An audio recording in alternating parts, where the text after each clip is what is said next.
I'm wondering what China is thinking right now. Did Xi Jinping congratulate you about the success of the peace deal? Well, I heard he did. There was a statement put out, but Because in the middle of I'm it meeting all, with him he in 2 weeks. squeezed the U.S. by tightening the export controls on rare earth minerals. He did, and I raised our tariffs to 100% on top of what they're already paying, which is far worse, far worse. We'll see what happens with China. I've always had a great relationship with them, as you know, but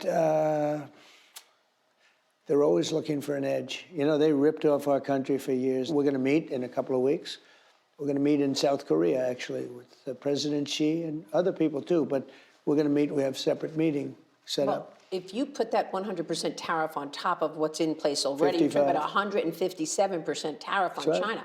Can that stand? I No, mean, what is that it's going to do to the economy? It's not sustainable, but that's what the number is. It's probably not, you know, it could stand, but they forced me to do that. I think we're going to do fine with China. I get along great with him. He's a very strong leader, a very, amazing man. And you look at what he's done and what he's, where his life is an amazing story. It's a story for a great movie. I think we're going to be fine with China, but we have to have a fair deal. It's got to be fair. And you cover it as well as anybody that's ever covered this subject. You know, it's a very complex subject. But China has ripped us off from day one. And, Richard Nixon, he allowed this to happen. He was the one, he opened China. And I said, is that good or bad? You tell me. He unleashed it. And we have a very strong adversary, and they only respect strength. Mr. President, you came into office with a real vision. You wanted supply chains in America. Yeah. On the rare earth minerals thing, I know that there are rare earth minerals, but it's the refining of the minerals right. that China has a lock on. How did we get here? I mean, for 10 years, you've been attacked by your enemies, political enemies, the Democrats, who've tried to take you down for 10 years, Russia, Russia, Russia, and yet all this time, isn't it amazing? China has been eating our lunch. Yeah. Now, 90% of the pharmaceuticals that we need, underlying components, are made in China. It's all coming back. So how did we get here? You know it's all coming back. Well, how long is it going to take? How long is it going to take to get the supply chains? The pharmaceuticals are coming back already. Again, tariffs. So essentially, I'm putting tariffs on pharmaceuticals unless they're made here. They're all coming back. Chips. I put big tariffs on chips unless they're made here. There's no tariff if they make them here.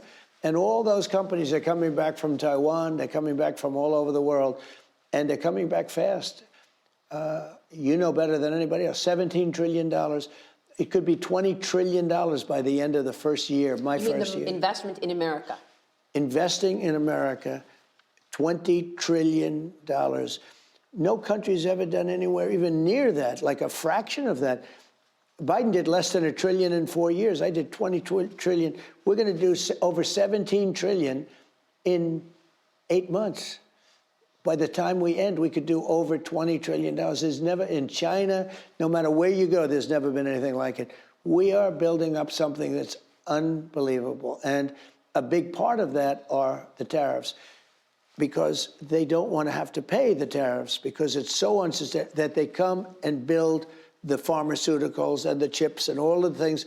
They're coming into the United States and they're building them. It's a miracle what's happening. We are building the greatest country in the world, economically, greater than we've ever been before. But we do have a big decision, and that decision is coming up in the Supreme Court. And again, this is being fought by radical left lunatics that don't even know what they're doing, and people that represent foreign countries that have taken advantage of us for years. Tariffs have been used against the United States for years. And it would always bother me so much. I'd look and I'd say, how can they allow this to happen to our country?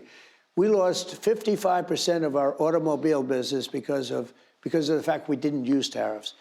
Had we used tariffs, we wouldn't have lost anything. What is your backup plan should the Supreme Court decision go against you on the tariffs and the emergency Well, I'll have to figure something out. I don't want to even think about it. We're doing so well to think about it. If that happened, we'd have to pay back money. So if anything would happen with that, that would mean they're allowed to use tariffs and we're not. If they took away, this is national security, if they took away tariffs, then they've taken away our national security. Well, you've also been monetizing the balance sheet, and you took a 10% stake in Intel. That's and right. You're taking a stake in Mountain Pass, MP. I mean, Do you know that is this- Intel, I think we're up $40 billion since I made the deal. We made a big deal. And I didn't do it for myself, I did it.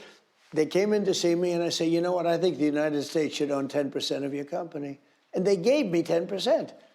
And you know what, it's been good for them too. Their stock has gone up so much that they end up making a fortune. But we made $30 or $40 billion on that deal. The same thing with Mountain Pass. But in that case, it's because we want to get the rare earth refined. Yeah, I mean, it was a national security emergency. Or are you looking to take stakes in other companies for other reasons? Well, I'll give you an example. In Alaska, they have a road that we just approved, right? That was a big deal. They've been trying to get it done for, you know, like forever. They can never get it done. And it's a very simple deal. So here comes the road. And at the end of the road is vast wealth that's owned by big companies, vast wealth, minerals. And I said, they came in with an agreement allowing the road to be built, environmentally, everything else, very complicated. We're going to build bridges. I said, so what are we getting out of it? Sir, you're getting minerals. I know, but we're opening up this part of the world that you were unable to even get to except by a helicopter. We're building a massive road. They're building it. We're making it possible to build. I said, so if we're making it possible to build, we should get a percentage of the things that are taken out. And my people looked at me and said, gee, I never thought of that. I thought of that.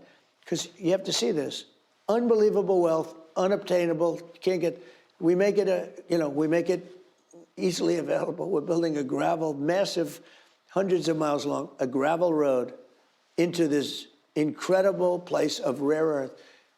And I said, we should own a part of that company. And then I do that and people criticize me. That's not the American way. It is actually the American way. And our country, we're going to be the richest country in the world. We just have to go this way. And all we need is a series of smart presidents. We can't have people like Biden or Kamala, people like that, low IQ people. We need smart presidents. And if we have smart presidents, the United States will be the richest country ever in history. Hey everyone, I'm Emily Compagno. Catch me and my co-hosts Harris Faulkner and Kayleigh McEnany on Outnumbered every weekday at 12 p.m. Eastern, or set your DVR. Also, don't forget to subscribe to the Fox News YouTube page for daily highlights.